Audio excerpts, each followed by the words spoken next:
हम लोग बनाते हैं क्वेश्चन नंबर 15 यहाँ पर दिया हुआ प्रॉफिट एंड लॉस अकाउंट 2018 में है कितना 60,000 और 2019 का है 65,000। मतलब ये ओपनिंग पीएल बैलेंस है 60,000, क्लोजिंग है 65,000। डेटर्स है ओपनिंग 87,000, क्लोजिंग है 50,000। तो मतलब ओपनिंग 87,000 था, उसके बाद ये 50,000 हो गया, मतलब घट गया। 87 से 50,000 हो गया, मतलब घट गया। तो डेटर्स क्या है, एसेट्स है, तो assets decrease in assets. Bill receivable है 62,000, 62,000 से 1,03,000, यहाँ बढ़ गया। बिल रिसीवेबल्स है एसेट्स, इंक्रीज इन एसेट्स, 62,000 से यहाँ 1,03,000 हो गया। जनरल रिजर्व दिया हुआ है यहाँ पर 2,02,000 और 2,37,000। सैलरी आउटस्टैंडिंग है 30,000 और 12,000। वेजेस सैलरी आउटस्टैंडिंग लायबिलिटी है। वेजेस प्रीपेड ये एसेट्स है 5,000 और 7,000। गुडविल 80,000 और 70,000 हो गया। मतलब ओपनिंग 80,000 है, क्लोजिंग 70,000, मतलब 10,000 ये कम हो गया गुडविल। ठीक है, मतलब 10,000 से ये रिटर्न अप हो गया। ठीक है, अब चलिए इसको हम लोग अभी बनाते हैं। प्रॉफिट एंड लॉस यहाँ पर दिया हुआ है, तो इसका प्रॉफिट एंड लॉस का हम लोग ये 60 और 65,000 दिया। ओपनिंग है 60 और क्लोजिंग 65,000। इसको हम लोग डायरेक्ट कैश फ्लो में नहीं लिखेंगे, क्योंकि यहाँ पर देखो, यहाँ पर दिया हुआ है जनरल रिजर्व भी है और यहाँ पर जनरल रिजर्व दिया हुआ है। ठीक है, तो इसको कल इसका हम लोग निकालना पड़ेगा। ठीक है, डिटरमाइन नेट प्रॉफिट निकालना पड़ेगा। इसको निकालने के बाद जो आएगा उसको हम लोग प्रॉफिट को कैश एंड फ्लो में निकालने का एक तरीका है, इसका प्रोसेस है। ठीक है, ये हम बता रहे, इस प्रोसेस को ध्यान में रखना होगा। Determine net profit before tax and extra ordinary items for the year, जो भी जिस भी ईयर का होगा। पहले हम लोग करेंट ईयर प्रॉफिट लिख देंगे, जो आएगा करेंट ईयर का। ठीक है, करंट ईयर का जैसे यहाँ पर 65,000 लिख देंगे। उसके बाद प्रीवियस ईयर का, उसके बाद प्रीवियस ईयर का लिख के लेस कर देंगे। इसमें से जो बैलेंस आएगा बैलेंस स्टेटमेंट में प्रॉफिट एंड लॉस हो जाएगा। अब उसमें ऐड और लेस करना पड़ता है, तो किसको ऐड करेंगे, प्रोपोज डिविडेंड्स को ऐड करेंगे प्रीवियस ईयर का। ठीक है, इंटरिम डिविडेंड्स दिया होगा उस साल तो उसको ऐड करेंगे। जनरल रिजर्व रहेगा तो उसको ऐड करेंगे। प्रोविजन फॉर टैक्स रहेगा करेंट ईयर का, इसको ऐड करेंगे। और कुछ एक्स्ट्रा रहेगा आइटम्स जो कि डेबिट किया गया है पीएल लॉस अकाउंट से, पीएल से, तो उसको भी हम यहाँ पर ऐड करेंगे। लेस किसको करेंगे, हम लोग को टैक्स से रिफंड आया है या कुछ क्रेडिट हुआ पीएल में स्टेटमेंट में, उसको यहाँ पर हम लोग लेस करेंगे।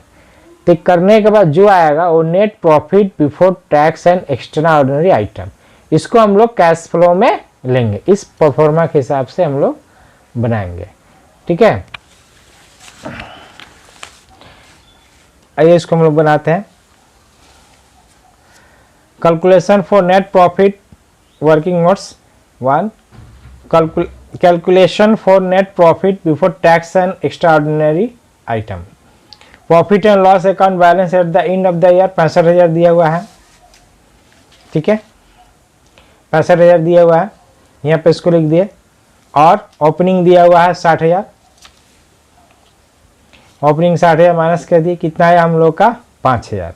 अब यहाँ पर सिर्फ जनरल रिजर्व आएगा इसमें से, और तो कुछ नहीं है इस आइटम में से, इस आइटम से और तो कुछ नहीं है, सिर्फ हम लोग का जनरल रिजर्व है, तो सिर्फ जनरल रिजर्व यहाँ पर आएगा।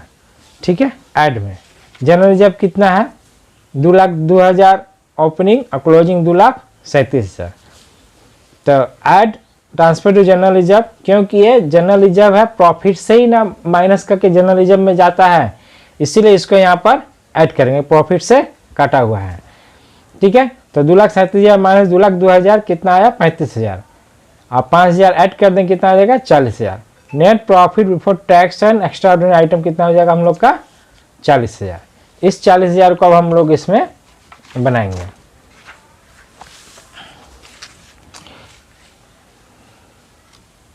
Cash flow from operating activities for the year ended 2019 accounting standard 3 revise, ठीक है।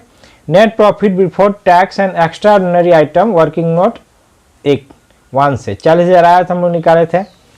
अब adjustment for non cash and non operating items, ठीक है।